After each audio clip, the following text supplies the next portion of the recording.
Bonjour à tous, heureux de vous retrouver sur Le Turf TV pour notre émission quotidienne consacrée au Quintet Plus et au 5-5. Mon invité du jour, un petit nouveau dans l'émission, Ludovic Cognot du journal Paris Course. Bonjour Ludovic. Bonjour Philippe, bonjour à tous. Alors, ce mardi, direction Saint-Cloud avec le prix du Languedoc pour chevaux de 4 ans sur les 2100 mètres. Le sommaire, l'analyse du Quintet Plus 5-5 par Ludovic, la stat du jour, un cheval, on en parlera, que n'a pas retenu Ludovic, mais justement on en parlera un petit peu plus tard dans l'émission. Le prono, le rappel du prono de notre consultant, sans oublier un ticket pour nos amis internautes pour les aider à passer à la caisse.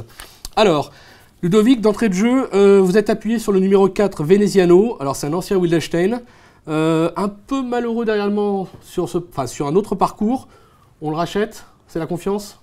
Je pense qu'il faut le reprendre en confiance, parce que déjà la dernière fois c'était la note, comme vous avez dit. Il est bien placé en 38,5 de valeur. Il dépend d'un entraînement redoutable dans ce type de tournoi. Je pense que Robert Collet sait amener ses chevaux pour le jour J. Là, ça sent très bon. Il peut apporter de la cote, donc n'hésitez pas. C'est un solide point d'appui, je pense. Un point d'appui et donc un coup de poker pour Ludovic avec le 4 Veneziano en tête. Derrière, le 14 Very Bad Trip. Alors, fait référence à un film qui a rendu célèbre son acteur principal, mais ce cheval-là, il est au top.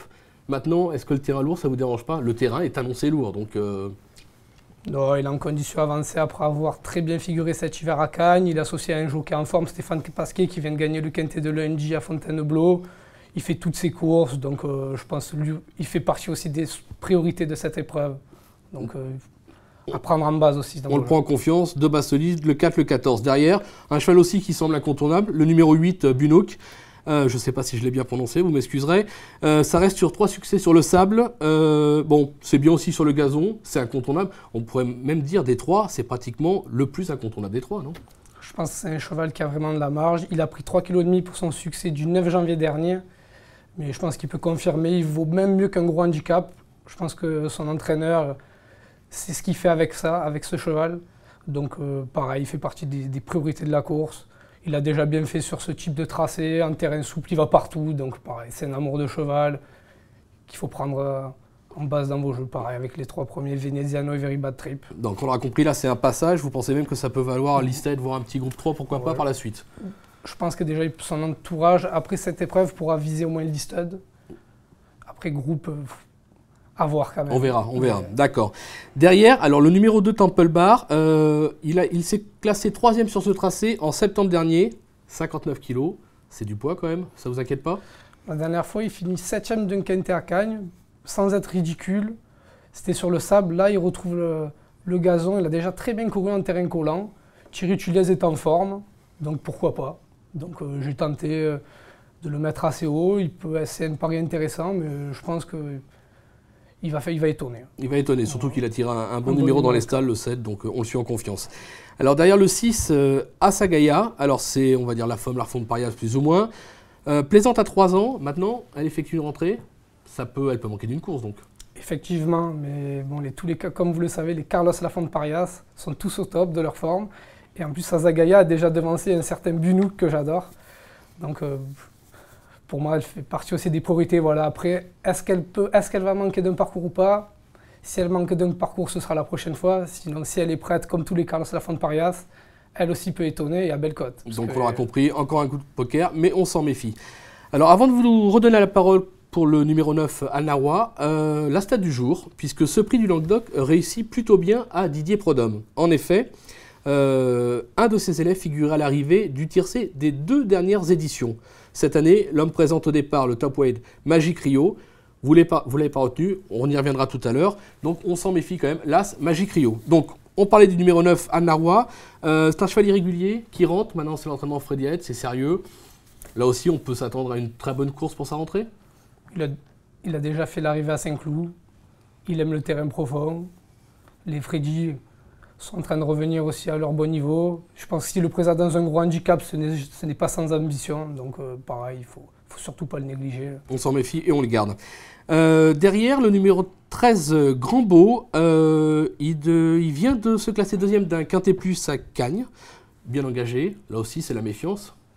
Je l'ai mis un peu bas parce que je crains un peu le terrain par contre avec lui. C'est vraiment, il a obtenu ses meilleurs titres sur le sable. La seule fois qu'il a gagné en collant, c'était à Cavaillon. Et le collant de Cavaillon, je ne pense pas que ce soit le très souple de Saint-Cloud. Après, peut-être que je me trompe, c'est un pari. Mais il a la pointure. Voilà, là, j'ai un doute sur le terrain. Après, s'il a l'arrivée, on ne créera pas au scandale. Mais voilà, je vous mets un doute sur le terrain. Sinon, il a une chance régulière. D'accord. Et en dernière position, alors là, n'en déplaise à Brigitte Bardot, j'ai bien dit Brigitte Bardot et non Brigitte Barjot, hein, vous avez placé le numéro 12, Manapi. Alors le cheval vient d'être castré, ça arrive parfois. Maintenant, il y a du mieux à l'entraînement, parce que c'est un cheval qui est très compliqué, un petit peu babé dans sa tête.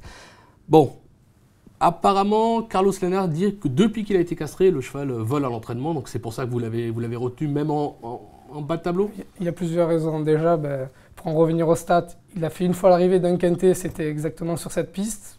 Il court très bien en terrain souple. Et en plus, l'an passé, pour son retour en piste, il avait effectué une prometteuse rentrée en terminant au 5e rang. Donc il court bien sur sa fraîcheur, il est bien placé dans le bas du tableau, il aime le terrain.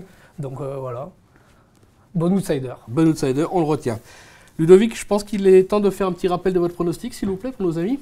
Alors j'ai placé en tête le 4 Veneziano, le 14 Very Bad Trick, le 8 Bunuk, le 2 Temple Bar, le 6 Azagaya, le 9 Alnaras, le 13 Grambo et le 12 Manapi. D'accord, donc je rappelle, le 14 veut dire Very Bad Trip, hein, et non pas Trick. Bon, c'est normal, on parlait de castration juste avant, donc c'était logique, le lapsus était tentant. Donc on va conclure par un petit conseil de jeu pour nos amis internautes. On est parti sur un 5-5 champ réduit, avec le 4, le 14 et le 8, qui semblent 3 bases solides pour vous.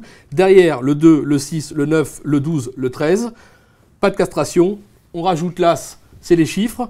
Mais également le 7, Manfiber, c'est un regret pour vous. Avant l'émission, je vous en ai parlé. La dernière fois, je l'avais mis assez en 5-6e au début. Après, bon, je l'ai reculé pour faire entrer Manapi et Grambo. Mais la dernière fois, il a joué de malchance. Je l'ai déjà vu gagner en terrain bien souple à Maison Lafitte. Maintenant, bon, il a échoué à ce niveau. Il a déjà échoué à ce niveau. Bon, voilà. S'il a fait l'arrivée, pareil, on ne créera pas au scandale. Par contre, s'il n'est pas là, et lors de son prochain engagement, si c'est sur le sable, je vous conseille de le suivre. Mais vraiment, ça, c'est une candidature à suivre au plus près. Et par contre, là aussi, les rapports risquent de s'envoler dès qu'il fera l'arrivée. Donc, d'accord, surveillez-le. On l'a compris, on retient donc le numéro 7, Manfiber. Donc, ce jeu vous coûtera 21 €. Pour 1 €, on peut jouer à 50%, on peut jouer à 10% sur leturf.fr. Écoutez Ludovic, je pense que tout est dit ou presque. Je vous remercie pour toutes ces informations et je vous dis à très vite sur Le Turf TV. Merci Philippe. Au revoir. Merci à tous et bon jeu à tous.